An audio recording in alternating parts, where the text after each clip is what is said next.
l'invité de la matinale. KTO Radio.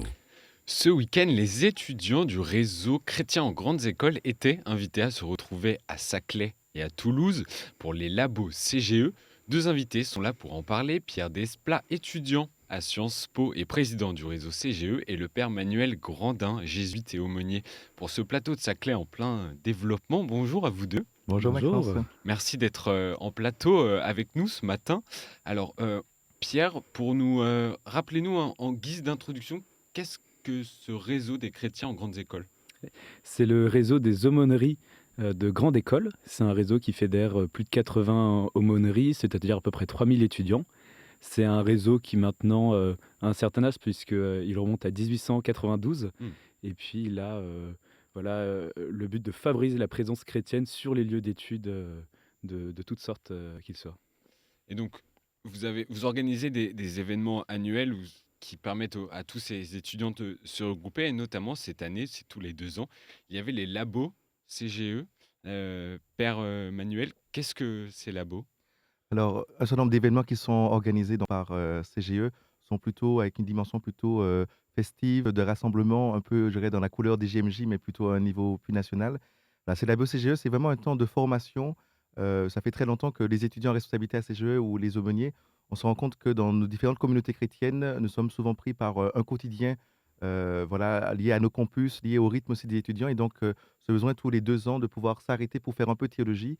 Et donc, ce week-end, c'était aussi une spécificité, c'est de le faire à la fois à Toulouse, avec nos amis dominicains, et puis sur le plateau de Saclay, coloré un peu plus à la manière jésuite, avec cette idée de se dire, mais voilà, on est chrétien dans un monde qui n'est plus chrétien, et comment on peut s'inspirer de ce qui s'est vécu par les premières communautés chrétiennes pour vivre avec un sentiment peut-être d'être une minorité, mais sans être un ghetto. Voilà, c'était le thème cette année, vivre au cœur du monde avec la flamme des premiers chrétiens. Pourquoi avoir choisi ce thème, Pierre ? J'imagine que vous avez participé au choix de ce thème. Oui, il y avait toute une réflexion. On a associé tous les membres du réseau pour parvenir à ce thème. En fait, on est parti du constat assez simple, qu'on est désormais dans une situation un peu d'exculturation du christianisme en France, où on a à vivre en tant que minorité, à annoncer le Christ à des amis, à des proches, et puis même à tout un pays pour qui le Christ et la foi ne sont plus une évidence. Et puis nous, en tant qu'étudiants, il y a quand même une dimension particulière parce que bien souvent dans les grandes écoles, on vit un petit peu en cercle clos. C'est des milieux très Oui. dynamiques, sur des campus qui sont un peu en dehors, souvent des villes, etc. Et donc il y a vraiment une importance toute particulière de l'aumônerie en tant que communauté chrétienne. Ça doit être un lieu de ressourcement, un lieu de formation, un lieu pour vivre sa foi, et en même temps, comme disait le Père Manuel, pas un ghetto, mais une communauté qui soit ouverte sur son environnement.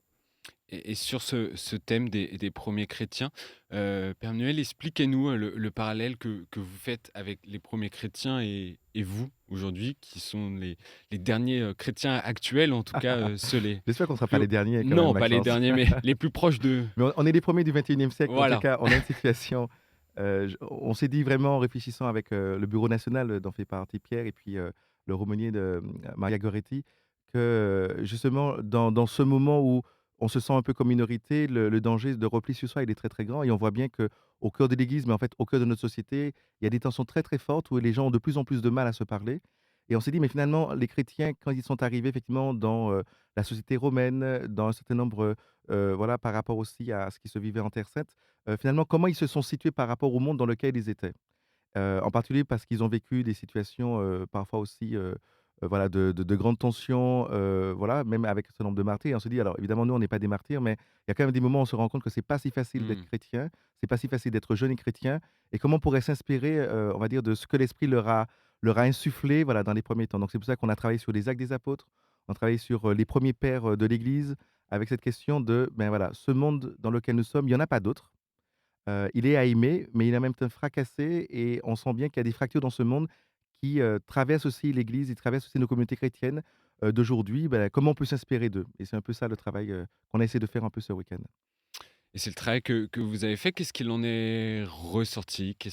Comment ça s'est passé déjà ce week-end ? Eh bien, il en est déjà ressorti beaucoup de joie.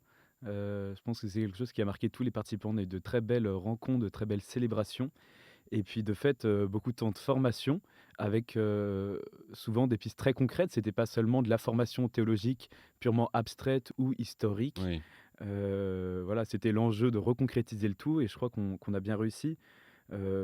C'était vraiment l'idée de se mettre à l'école des premiers chrétiens et en fait, il en ressort des choses extrêmement concrètes, de cette communauté qui quand même en l'espace de 5 siècles et notamment, sur une période très courte, à la fin de cette période, a pris une ampleur tout en étant dans une minorité et aussi en vivant des choses extrêmement belles.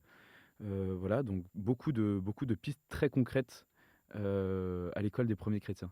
Est-ce qu'il y a des étudiants justement qui sont sortis de ce week-end de labo avec certaines certitudes, en tout cas volonté de vouloir justement trouver davantage sa place en tant que chrétien dans la société? Est-ce que vous avez eu justement parlé avec des étudiants qui...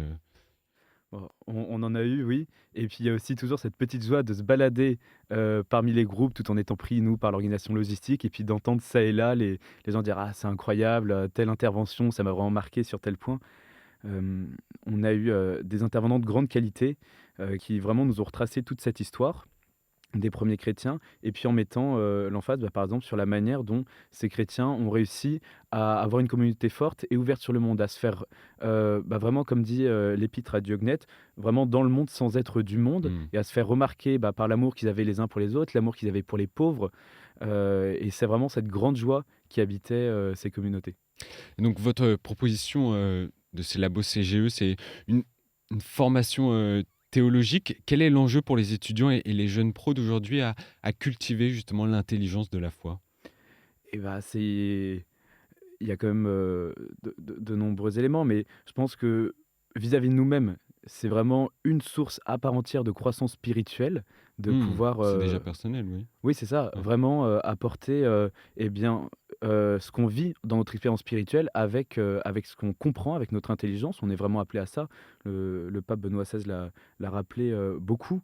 Et puis il y a aussi toute une importance du témoignage. Les gens sont très intéressés par la foi, par la religion. Ils ont énormément de questions et nous, en tant que témoins, on a besoin de pouvoir aussi y répondre, eh bien, avec beaucoup, d'éléments concrets qui puissent parler directement aux gens qui n'ont pas forcément fait déjà l'expérience, spirituelle. Et pour autant, Père Manuel, est-ce que témoigner de sa foi avec bonne volonté comme ça, est-ce que ça suffit aujourd'hui? Alors la réponse est non. Il y a un mot, qui a été employé par Pierre qui est important, c'est le mot exculturation. C'est-à-dire, la vraie difficulté aujourd'hui, c'est l'impression parfois que, voilà, comme chrétiens, nous sommes parfois, voilà, tentés d'être, comme je disais tout à l'heure, dans le ghetto et donc, d'être exculturés, c'est-à-dire d'être finalement en dehors de la culture dans laquelle nous sommes et sûrement, une des choses qu'on a beaucoup travaillé ce week-end par rapport, aux premiers chrétiens, c'est de dire, ils ont essayé de comprendre la culture dans laquelle ils étaient.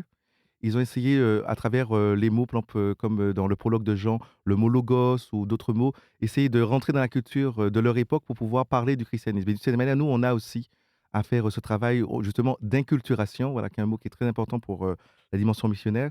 Là aussi, Pierre a beaucoup insisté sur, le fait que les premiers chrétiens, finalement, on les reconnaissait, par leur courage à la solidarité jusqu'au bout, même par rapport à ceux qui pouvaient, être contre eux ou qui pouvaient être, ou à les tensions au niveau politique, ils n'ont jamais renoncé à aimer tout le monde et aller jusqu'au bout pendant, des périodes de paix ou des périodes de guerre et de cette manière, la question c'est, où est-ce qu'on attend les chrétiens aujourd'hui? Et donc, comment, à travers, nos études dans les grandes écoles et puis tous les étudiants, comment on essaie de s'intéresser à la culture dans laquelle nous sommes, qui est la culture à la fois scientifique, la culture aussi philosophique. Comment on va dire, on ne fuit pas les débats de notre société, même si c'est pas très simple. Sur les questions de fin de vie, de début de vie, sur les questions d'orientation sexuelle.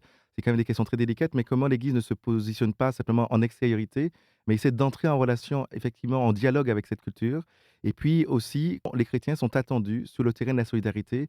On voit que notre pays vit des choses pas très faciles, que ce soit sur la question voilà, des agriculteurs ou d'autres lieux de notre société, et de dire ben, où sont les chrétiens aujourd'hui. Et d'une certaine manière, Chrétiens Grandes Écoles a été depuis très longtemps ce désir d'être présent dans le monde de la responsabilité, dans le monde politique, dans le monde de l'économie, dans le monde scientifique, en disant les chrétiens, il ne faut pas qu'on soit en dehors de ce monde-là, mais ce monde, même s'il est fracassé, c'est au cœur de ce monde que Dieu nous attend et qui est déjà présent. Et vous avez conscience en tant qu'étudiant qui va après rentrer dans une vie active, en tout cas en dehors des études, vous avez conscience justement de ce rôle qu'ont à jouer en tout cas votre réseau et les étudiants chrétiens? Oui, tout à fait.